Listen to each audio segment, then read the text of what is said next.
Okay.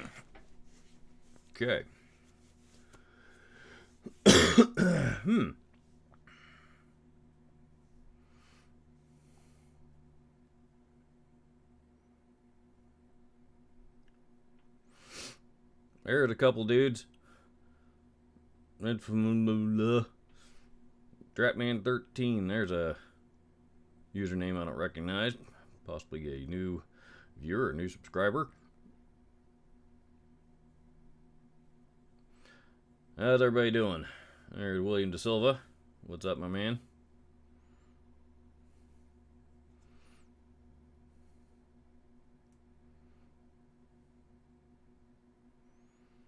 How's everybody who's anybody?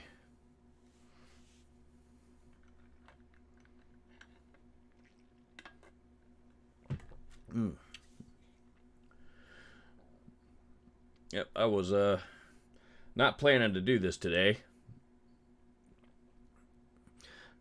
I actually did a live stream yesterday, because today I was supposed to have, today was supposed to be our first band practice, but unfortunately that got canceled because one of the other guys had a family emergency.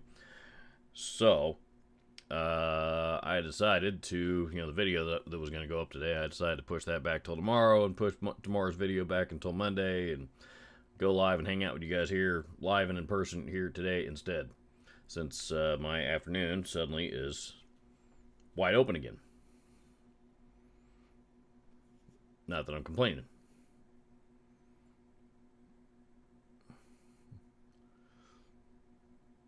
I was just watching your live stream from yesterday when this came on. Yeah, I'm discovering this week actually that when I fall behind on producing producing videos, sometimes it's I'm discovering it's actually easy to just pop on and do a live stream for an hour or so and to fill in the gaps, which was kind of what yesterday was. Today's a little bit different, but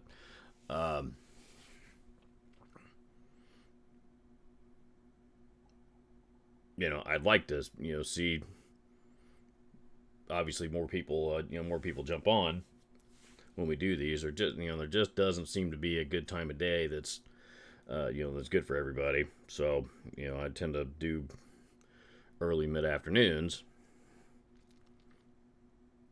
or what is early to mid afternoon for me anyway. It's currently, what time is it right now? 2:20. So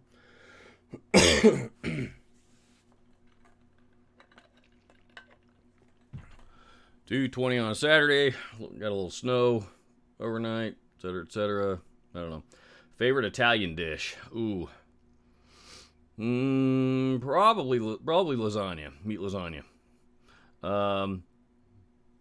Usually, it's my wife and I actually love to go out for Italian. And one of our it wasn't our first Valentine's Day, but it was real early on when we were dating. And we went to Maggiano's, which is, they're a national chain, but they're not everywhere. They're fairly high end national chains. So they anyway, we went on, and I'd eaten there plenty before, but for some reason, we went there. We went there on a date when we were, within the first few months of when we were dating, and just really, really enjoyed ourselves. And that's since become our favorite restaurant. Well, other than here lately, I'll get to that here in a second. But we've been, it's been one of our favorite date spots ever since. We love to go to Maggiano's, and I always, always, always get their mom's lasagna, because their mom's lasagna is fantastic. Now here lately, we've been foregoing Maggiano's, and been going to, there's a place here in the Indianapolis area called Mateo's, and we've been going to Mateo's a lot lately because it's it's a small private owned place, family owned restaurant, and it's a little bit different atmosphere, but the food is excellent there as well. I don't know, we just we love Italian restaurants. It's not my personal favorite cuisine. My favorite cuisine's Mexican, but together, for me and my wife, especially, when we like to go out to dinner together, we usually go out for Italian. So my favorite Italian dish is probably going to be lasagna. I also personally make a pretty mean vodka sauce rigatoni dish, and I make a pretty good lasagna too. Come to think of it, I don't know. I keep meaning to get some of my cooking videos up on my other channel and get that rolling, and I have yet to find the time to do it. Michelle Wade says, "Hey Robert, glad to see you keeping your head up. We've all been there hanging the brother. Always appreciate your content. Take care." Thank you very much. I appreciate it. It's nothing to get down on the being unemployed. Yeah, it wasn't getting cut loose from my job was not my first choice, but it is what it is. It is what it is. That's life. It's not the end of the world. We've been responsible and planned for such an event. So I'm not going to be destitute or anything. But right, hopefully the right opportunity comes along sooner rather than later, because I'm already getting kind of sick and tired of sitting at home. And I'm also discovering that making videos full time is not very fulfilling either. I'm beginning to realize I like doing this, a couple 3 days a week, and having an actual full time job to do most of the time. But I guess that's neither here nor there. So, yikes! Snow. We had an ice storm last month. Knocked my power out for a week. It's a beautiful day though, 60 degrees and sunny. Yeah, well, when I say we got snow last night, we got a dusting. I mean, I woke up and there was some snow on the rooftops, and a little bit on the grass, and I mean, now it's looking out. Now the sun's been out for an hour or two. I mean, it looks like it's all pretty much gone by now anyway. So, we got snow, but we didn't get dumped on. Last week we did. Last week we got like 6 or 8 inches or something. I mean, a big storm came through here. And we decided, it was it came through. We had decided we were going to celebrate our Valentine's Day on Friday last week instead of Wednesday, and we actually, we were going to go to Maggiano's, but we ended up going to Mateo's instead because of the snow. So because Mateo's was a little bit closer. Let's see.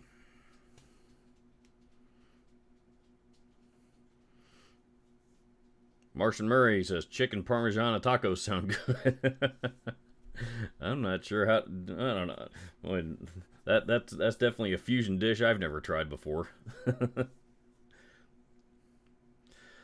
Cooking with Robert, do it. If I do, it'd probably be something called Robert's Rock and Roll Kitchen or something like that. I don't know. I do enjoy cooking, but I mean, I don't know. We'll see.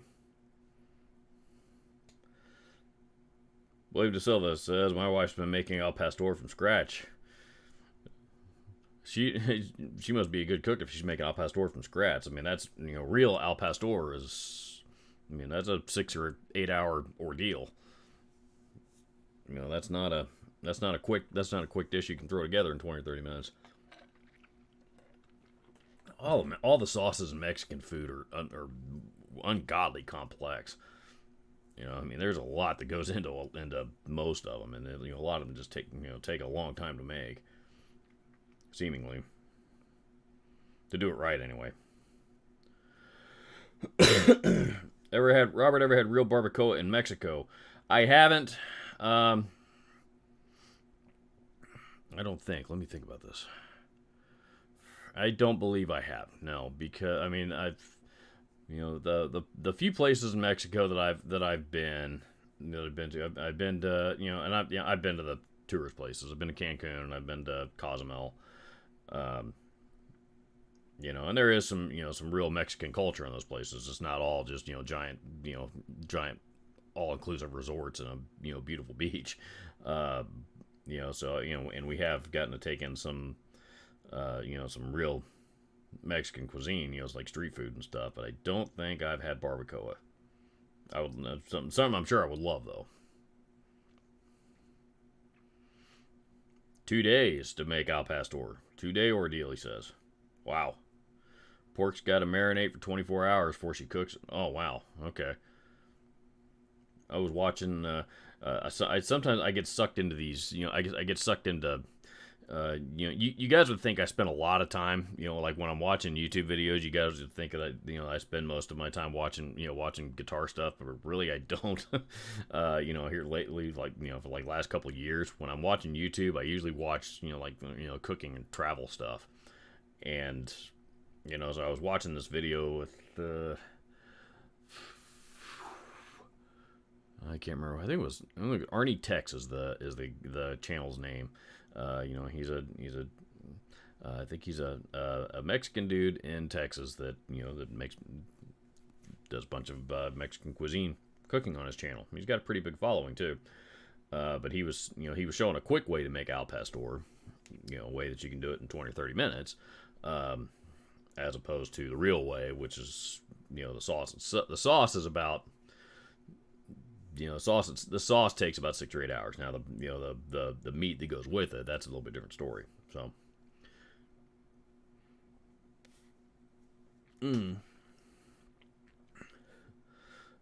Mark Dennis is here from Iowa. Welcome to you, sir. And I guess I better stop talking about food because everybody's jumping off of here. I like to watch Gordon Ramsay quick meals. He does. Yeah, Gordon Ramsay's that dude's a freak of nature. He's got like 18 Michelin stars or something insane. But,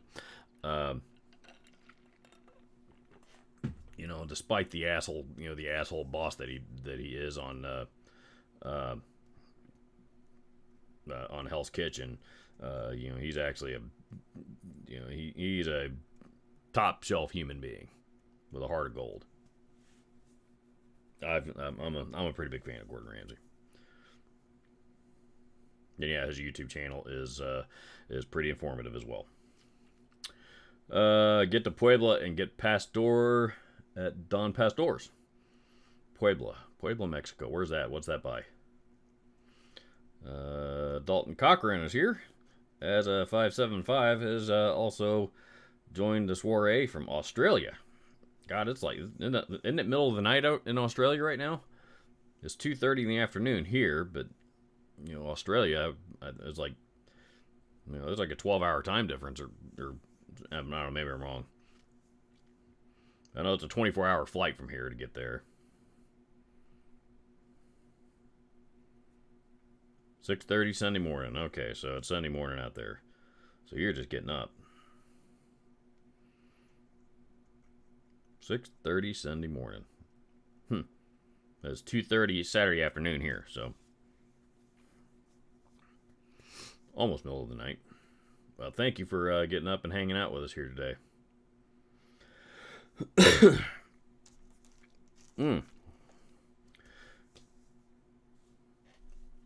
While I'm thinking about it, I had talked about in a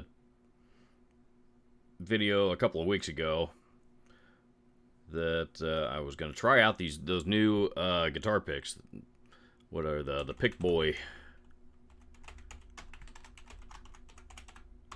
Pickboy carbon nylon picks is what they were. So I've been using those. I meant to talk about this a week or so ago, and then I got sidetracked with building a pedal board or something else. But I've been using these picks for about a week or so, and I do like them, but they're not going to replace. And I'm dropping these picks down in the shopping section of the chat there. So if you want to go click over to that tab, you can see what I'm talking about. And clicking those links does help to support the channel, by the way. So, but I do like them, and they're probably going to serve as a good backup. But or I don't know, not backup, but maybe a good change of pace, guitar pick or something like that. But they're not. I don't think they're going to replace my trusty old Dunlop Flow picks that I love oh so much. I really, really like these picks. Can't get enough of them. They really did a lot to help me improve my guitar playing in some aspects.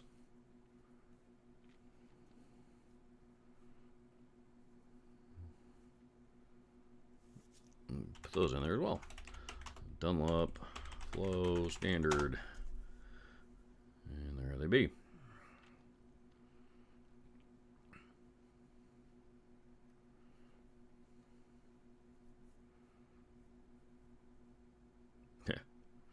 I'm digging the shit out of the shopping tab here in these live streams. I wish they added this a long time ago. That's pretty cool stuff. Stream is lower than the recommended bit rate. Yeah. I don't know what to tell you, and I don't know what to do to speed it up. Let's see. South Infamous referring to Puebla, southeast of CDMX. I don't know what CDMX is. Forgive me.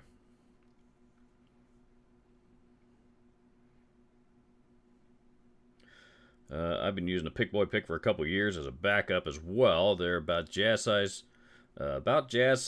black with holes in them. They're pretty good. I gotta admit, I've never even heard of them until just a few weeks ago when I just happened to stumble across them. Okay, Mexico City. Until I happened to stumble across them just a few weeks ago. I decided to order them and try them. They kind of caught my eye because they weren't your standard nylon picks. So they were appeared to be a different material, and they are. And they had a sharp tip on it, kind of similar to my Dunlop Flow picks. And these shape wise are similar to a Jazz 3, but they're a little bit bigger. A standard Jazz 3 size guitar pick is too small for me. Me and my big fat ass sausage fingers. So I need something a little bit bigger. And these not only are a little bit bigger because when I tend to use about that much of it. So I hold a pick about like that. And it's got a little bit of grip on it too, so it keeps it from spinning around in my hand, which drives me absolutely batshit crazy. That's what the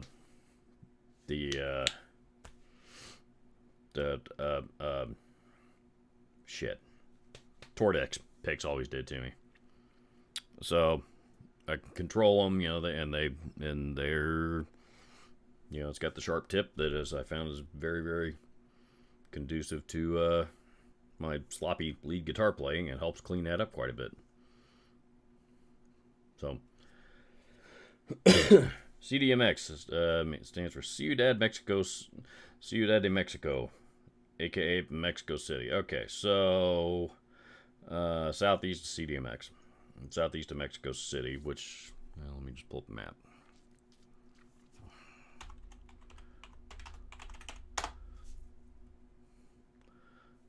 Mexico City.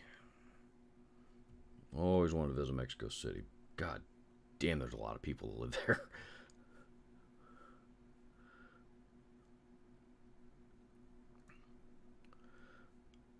Let's see. Puebla. Okay, there it is. Puebla. Looks like there's a city and a state. I'm assuming you're referring to the city, but maybe not.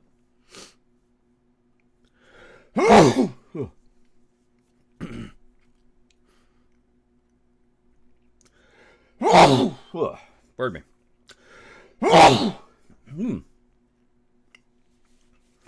So, anyway, forgive me while I sneeze, and forgive me while I familiarize myself with Mexican geography. I need to go, places I really want to visit Mexico. I want to visit Mexico City. I want to visit, I'm now adding Puebla to the list. I want to visit Oaxaca. And, because Oaxaca is like the Mexican cuisine hub. It's like the hub for Mexican cuisine. And, Merida. I would, and then of course, Monterey would be cool, some other places, but, there's all kinds of places up there in the Yucatan Peninsula that I want to visit, but Merida is like a hotbed of Mexican culture that I think would be awesome. So, thank you. Hey, Ian's Guitar Shack is here again. What's up, dude?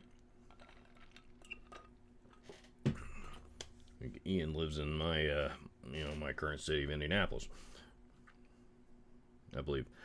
Marshall Murray says, have you done a video on your YouTube setup for talking or playing guitar? I'd be interested in that.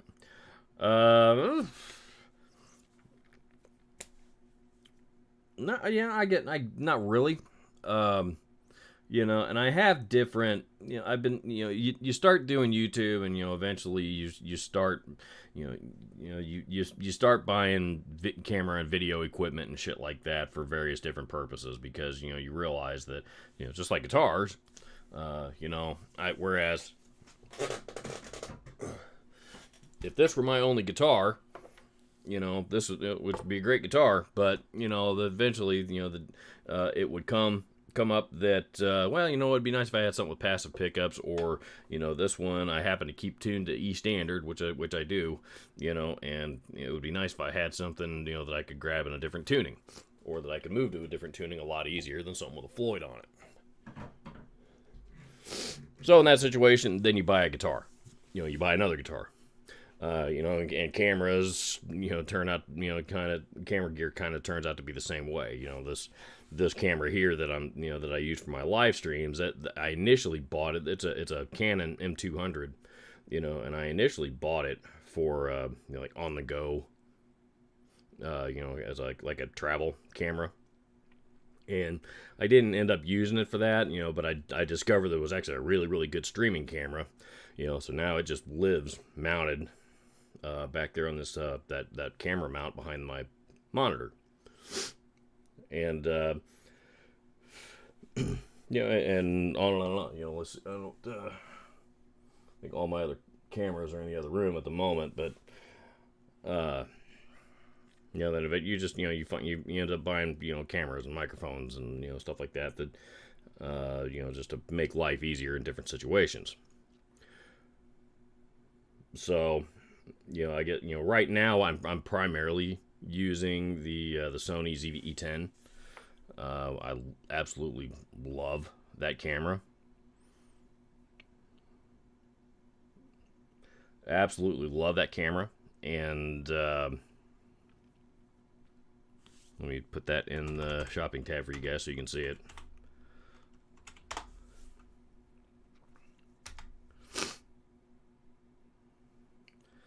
Sony ZV-E10.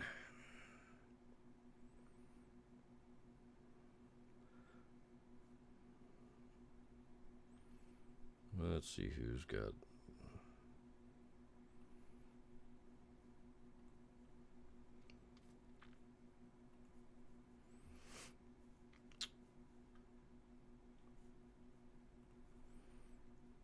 And it's just I think I talked about it in a viewer comments video recently. It's got it's got a lot of features on it, because I'm really not a camera guy. I'm just I still sometimes have a difficult time wrapping my brain around the ISOs and the apertures and frame rates and all that, all the different camera settings that sometimes just don't make a whole lot of sense to me. I always got to go look them up and figure out what they mean and figure out where I'm supposed to set things, and and even then I'm still not that great at it. But the Sony ZV-E10 made my life a lot easier, because it's got a couple buttons and modes on it that you just set up, and it does everything automatically. So it kind of converted me to I'm definitely a Sony camera guy now. But yeah, I don't know, if that's something you guys might be interested in, doing a video, seeing a video about stuff I use for YouTube, then if that's really something you guys be interested in, I'm happy to do it.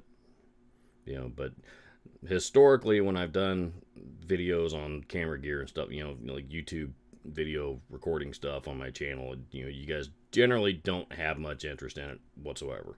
Those videos tend to tank pretty hard.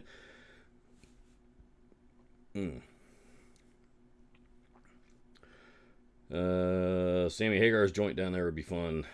I'm sure. Well, I think this is in Cabo, I believe. But yeah, everything Sammy Hagar's fun. Sammy Hagar is like the coolest guy in the industry. Kobe says, Robert, what would be the EQ settings you use with your Schecter CE6? EQ settings.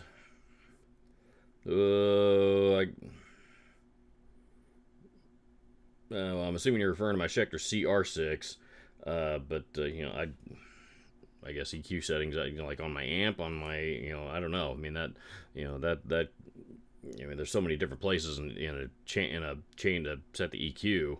Like on my, we usually, when you guys see me playing that guitar, it's usually through my Laney my Laney IRT Studio, and that one. I mean, I could tell you, Jesus, I haven't even messed with the EQ on that amp in forever.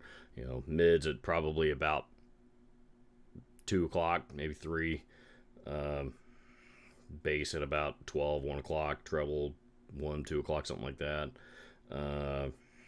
I'm not sure. I'd have to, honestly. I would have to go look, and it's going to vary from, because there's 3 channels. So there's 3 channels, and 2 of them have a shared EQ.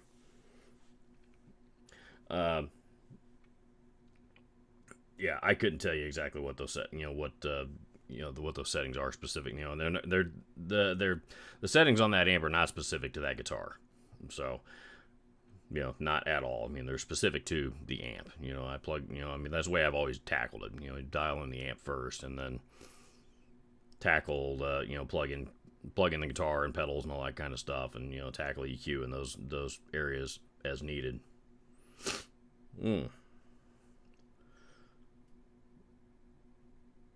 Put Zlapa on your list. Amazing place. Another place in Mexico. I will put it on there. I got the sniffles. Yes, I do. I've been fighting cold and bronchitis and all kinds of stuff the last couple of weeks. So, pardon me. Yeah. So if I'm sniffling a lot, and I know I am, I apologize. It's been. It's definitely been a week. So I thought I was getting over it a couple days ago, and then then the cough started to come back, and so I don't know. Now the cough's gone, but now the sniffles are coming back. I don't know. It's what shit does, I guess. Dalton Cochran says, what amp do you plug into and enjoy the most? The ones that I own? Well, I mean, the one that I plug into the most is, no question, my IRT Studio. And for a number of reasons. One, it is a great sounding amp. I'm definitely a firm believer in the Laney IRT series amps. The IRT Studio is...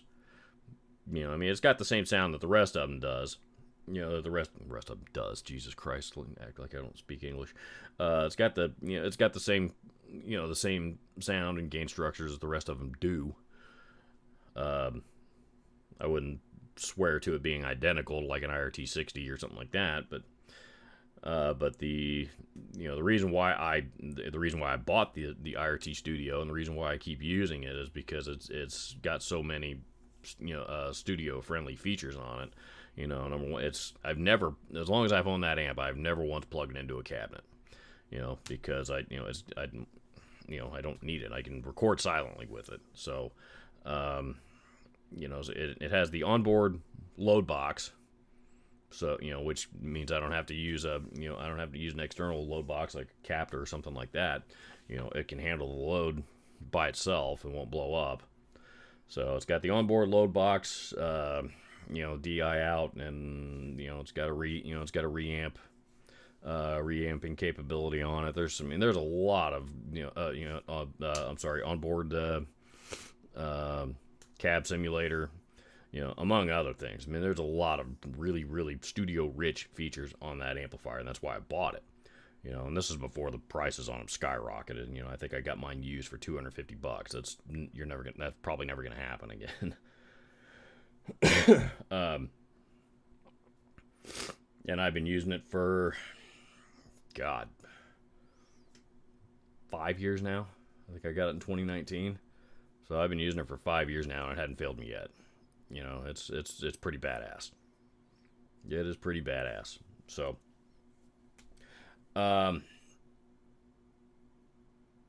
sort of for home, for home use anyway, especially for YouTube. That's the one that I plug into the most for, specifically for, I bought it specifically for YouTube demo purposes and, for home use. Behind, my, of all these amps that I get, that I have, the other ones that you see surrounding me, my absolute favorite, though, is still that Marshall JCM 900 behind me. I love the 900s. Always have. Always been a big fan of the 900s. And, I've talked about it before, but if you're not, if you've never heard me say this, the one that I have is a little bit, it's a little bit different. I mean, it's a dual reverb, which is, the dual reverb is probably the most common version of the JCM 900 series. But the 900s came out in 1990, and which is what year that was. And for 1990 and a little bit of 91, they were actually putting EL34s in those amps instead of 5881s. And I had thought that they switched over to 5881s, which are basically a 6L6 equivalent. I thought they switched over to 5881s because, it was just more conducive to, it was just, they were a little bit more conducive of a sound to what, people were wanting at that time. And, Kyle Bull actually corrected me once and said that, it was because Marshall had a shortage on EL34, so they had to change the structure of the amp to be able to accommodate 5881s instead, because 5881s were available for them to build.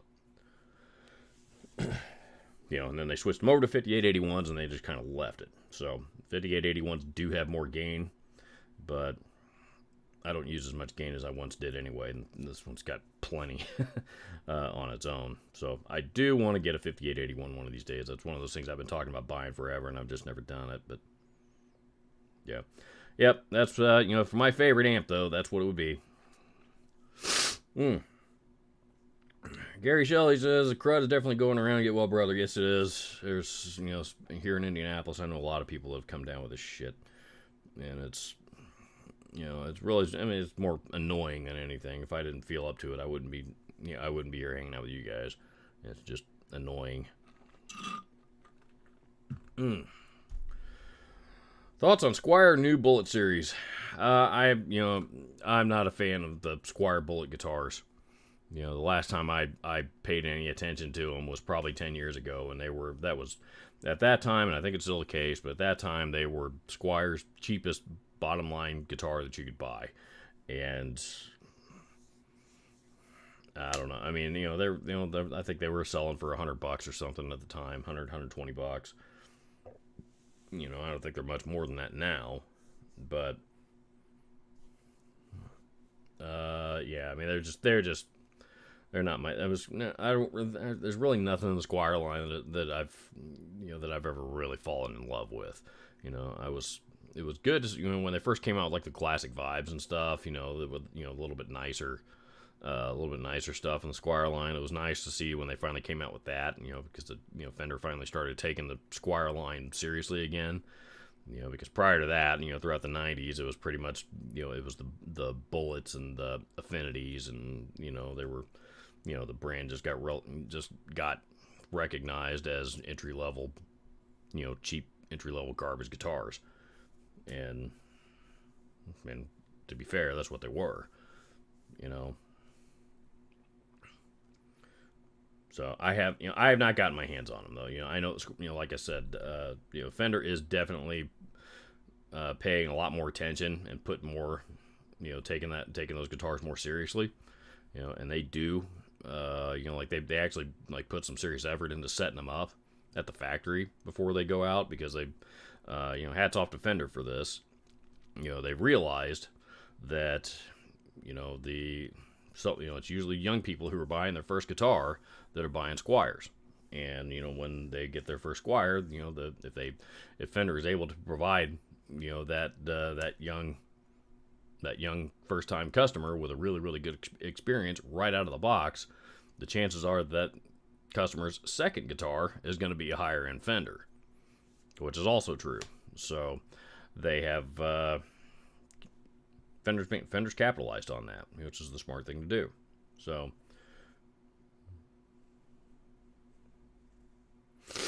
Hmm.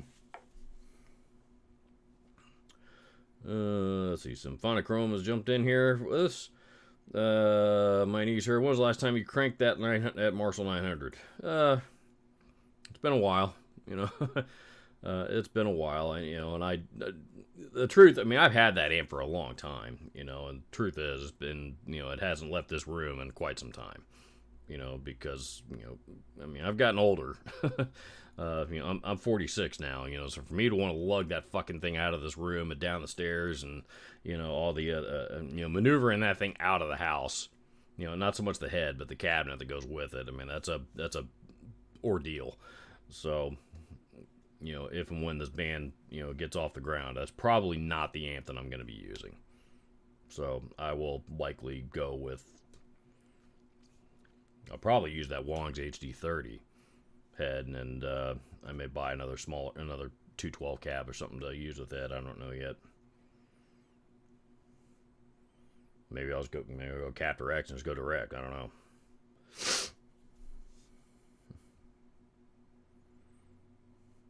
Someone talked me into going and buying a bass amp. Well, I think you need to go do it. You've been talking about buying a bass amp in this chat for like last several weeks, and you still haven't done it. So go buy it. Kobe asks, Robert, I saw an Oxbox yesterday. What are they for? I see YouTubers using them all the time, but I'm in the dark what their function is. It's the Oxbox was kind of the first of the. No, I mean, I guess it really wasn't the first. I think Two Notes might have that title, but it's Universal Audio's version. It does a lot of things. It's an attenuator, it's a load box, it's an IR loader, among other things. It does quite a bit, but they are expensive. They're $1,300-$1,400 or something. Like most Universal Audio gear. I mean, their gear isn't cheap because they don't make shit, but they do quite a bit. They're more studio tools than anything. I don't think you're going to see too many of them live, though you may see some. But they're pretty. They're pretty neat devices. Now since then, Boss has come out with the Waza Craft, the tube amp expander. Two Notes has come out with the with the Captor X, which is less than half the cost of the Oxbox, and may not do quite the same thing, but it does most of it. So there's a lot of reasons why you would want to own a device like that these days. So I've got a couple. I've got the Captor, not the Captor X, but the Captor sitting right here next to me. And that's what I use. To anytime I'm running any of these amps, that's what I use. And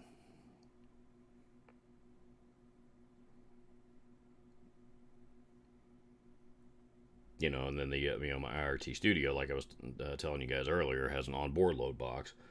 So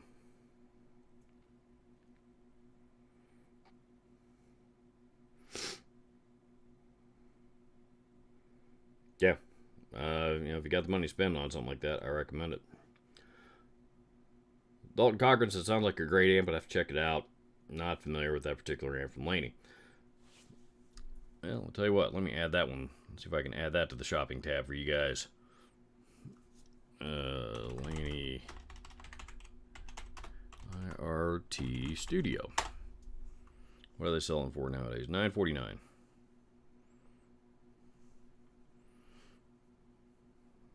They have gone up. $9.49 they sell for right now. But, well, you buy it, and I think you'll find it's pretty well worth it.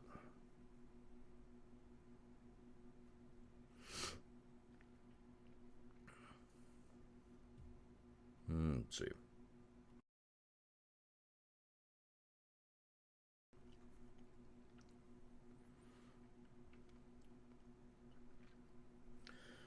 Martian Murray says PRS's new 500 guitar seems cool. 1 HB guitar to mod. I have not seen PRS's new 500 guitar. Let's see what that's about.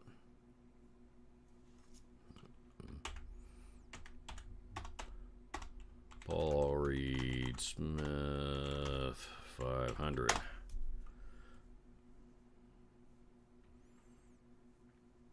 $500 to $1,000. PRS is 500 to 1,000. Okay, so Music Zoo. I don't know if this is the same thing or not. This is no, this is just SEs that are in the $500 to $1,000 range. I don't think that's it. 509. I'm sure that's not it.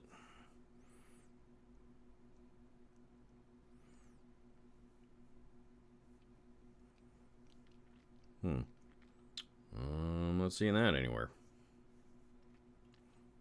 I have to do some more digging on that when I have time. One HB guitar to mod. There's the Harley Benton stuff is seems to be good for that. A lot of people seem to like to do that with those, but and they seem to be pretty solid instruments out of the box. A lot of those, a lot of those Chinese factories and that are building guitars right now are building really, really nice guitars. So, a lot of those are good mod platforms if that's what you're into.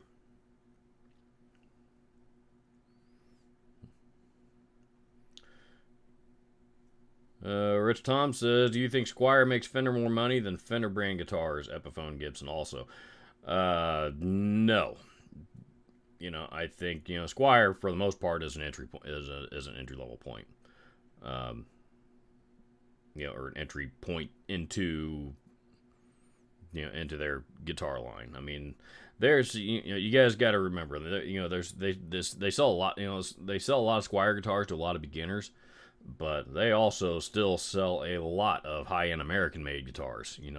Both the production model stuff. They sell a shitload of custom shop guitars. There's a lot of people, that are blues lawyers and pro guitar players, etc., they're all willing to spend $4,000 plus on a really nice Strat. They've got, there's plenty of people out there willing to spend, $1,000-$1,200 on a deluxe reverb, or $2,000 on a twin reverb, whatever it is.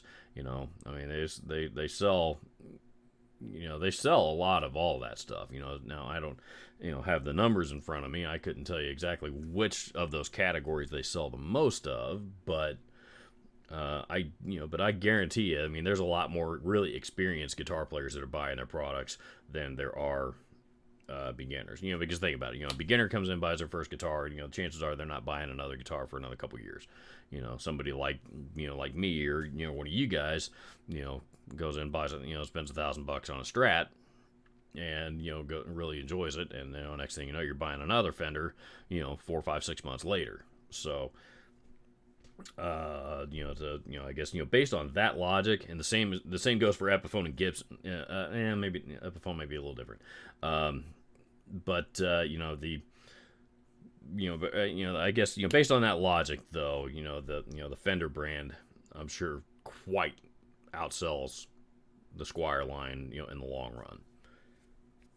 Maybe not initially, maybe not to beginner guitar players, but there's a lot more professionals than there are beginners. So, as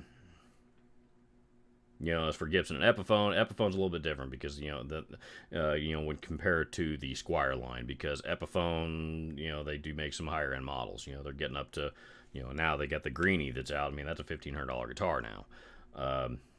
Beginners probably aren't going to be buying the Epiphone Les Paul Greenie. They might not even be buying any of the $900, $1,000 signature models that Epiphone makes. Or what are the Inspired by Gibson, whatever I can't remember. I would think it was called Inspired by Gibson. That was the they call it a collaboration between Epiphone and the Gibson Custom Shop or something like that. The guitars that sold for about $700 or $800, $800-$900, something like that. Again, probably not. That price point's probably going to be a lot higher than what a lot of beginners are going to see. Epiphone, they do sell a lot of their they're really, really entry level stuff to $100 to $300 guitars. And then you get up in the $400 or $500 range fair amount of beginners are going to buy those too. So, but and Gibson is also, the Gibson brand is also a little bit different. I'll say this and then I'll finish this thought and move on. The Gibson brand, though, is different from the Fender brand for a couple of reasons. Number one, anything with a Gibson name on it is considered high-end American-made instruments. Whereas Fender, they make import Fenders from Mexico and Japan and China at one time anyway, Indonesia. There's guitars from India. There's guitars from lots of different regions in the world that all bear the Fender logo. Gibson, if it says Gibson on it, it was made in the U.S. Period. End. So it's kind of difficult to compare. If the Gibson brand makes more money for Gibson than versus Epiphone, then if the Fender brand makes more money than Squire. So, because the other thing with Gibson is, you guys may have noticed in the last few years they've moved most of their signature model guitars over to the Epiphone line. Like there's not too many actual Gibson signatures that are available. There's all the slashed up because that stuff's always going to sell. There's the really high end, limited edition custom shop stuff that sells for $15,000, $20,000, $30,000 because those they only make 100 of them, and that's about how many people there are that are going to be willing to spend that kind of money on one of their guitars. But a standard signature Les Paul of some kind, for $2,800, there's not too many of those. Most of those they've moved down to the Epiphone line that are $1,200-$1,500 because they sell more of them. They sell they sell more artist models at that price point than they do at the higher end price point. So it's Fender and Gibson don't really even consider themselves competitors to each other either, because their guitars are so much different from each other. Their business models are so much different from each other. And it's in a lot of ways, it really is comparing apples and oranges.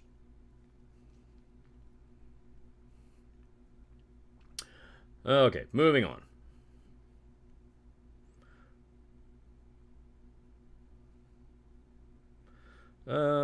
Marshall Murray says, got my first bass amp, Boss Katana, can't complain. Using a Boss Katana as a bass amp? Interesting. There you go, my knee shirt. Check out a Boss Katana. Stay curious. Robert, I recently bought a rare Levinson Blade guitar that was listed for over a year on Reverb. Price went from $2K to $999. Then I got it.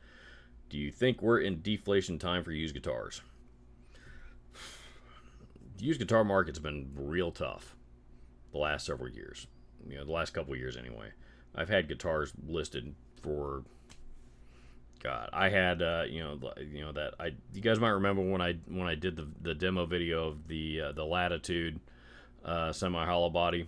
It was the ES335 model.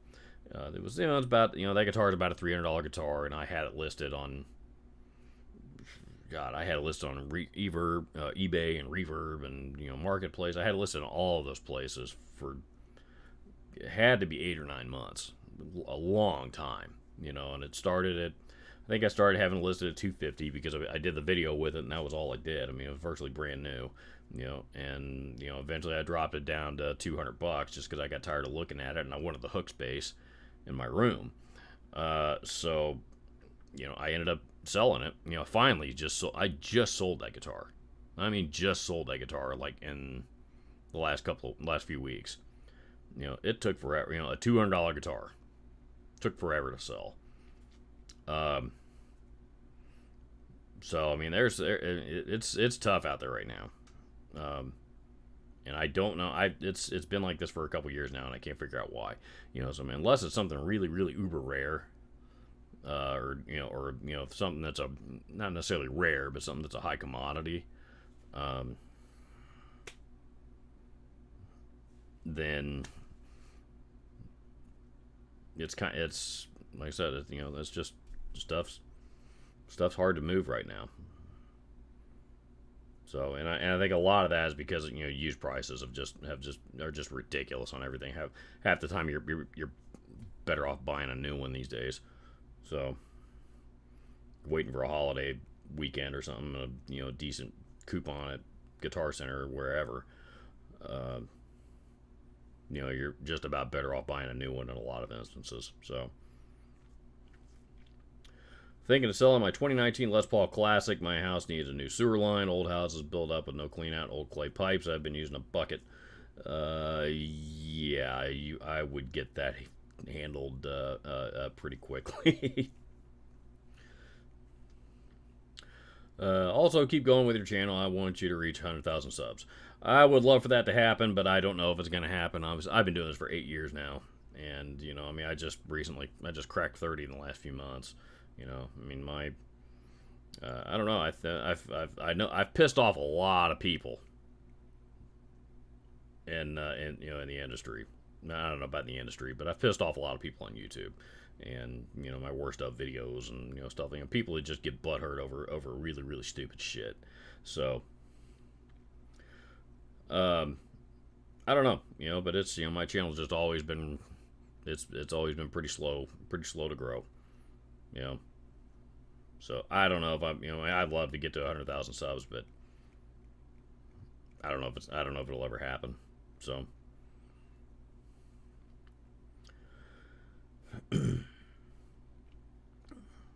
sorry for this moment of stupidity. I asked this in one of your most recent Q&As, but wasn't able to hear an answer. An effect in the loop, same effect straight to the front, still considered stacking? No, because they're I don't know. I mean when you're talking about stacking, you're usually talking about dirt pedals, or gain stages of some kind, be it an overdrive pedal into a already overdriven amp, or overdrive pedal on top of an overdrive pedal, whatever it may be. I don't know. Usually you're talking about gain stages, and you really wouldn't run. I don't know why you would run a dirt pedal into both the front of the amp and into the and through the effects loop. Into the return port of the effects loop, that's a different story. But running it through, I don't know why you would run a dirt pedal through the effects loop. Period. Every time I've tried it, it's just been noise city, and it just doesn't. It's way too much. Because you got the amp's preamp on top of it. And if you got another dirt pedal going, distortion pedal or something going into the front of the amp, then you got the preamp itself, and then you got the pedal and the effects loop after that. It's there comes a point when it's just too much gain. So yeah, I'll be honest. I don't know why you would do that. So to answer your question, would that be considered stacking? No, I don't think so. Not in my opinion.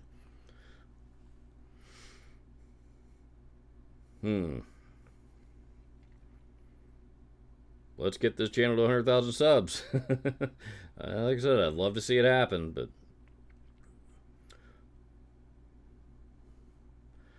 Don Evans, Maggiano's catered my wedding reception. We talked to Maggiano's about catering our wedding reception, or maybe it was the rehearsal dinner. I don't remember, but we did talk to them, and they wanted a ridiculous amount of money for we were just like, no,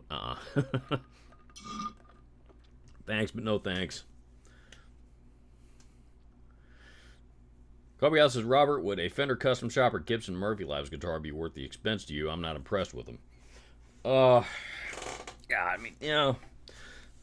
to me, no, because I don't know. If it were, if I were a nationally recognized artist, somebody like that, somebody signed to a record label, then yes, I think so. And the truth is, that Fender would be more than happy to build me a custom shop Strat, and I'm sure Gibson would be happy to build me a custom Les Paul, even if it's not a regular production model. I'm sure they would be happy to build me one of those in those instances. But they'd also probably cut me a break on it too. So, I wouldn't be the same.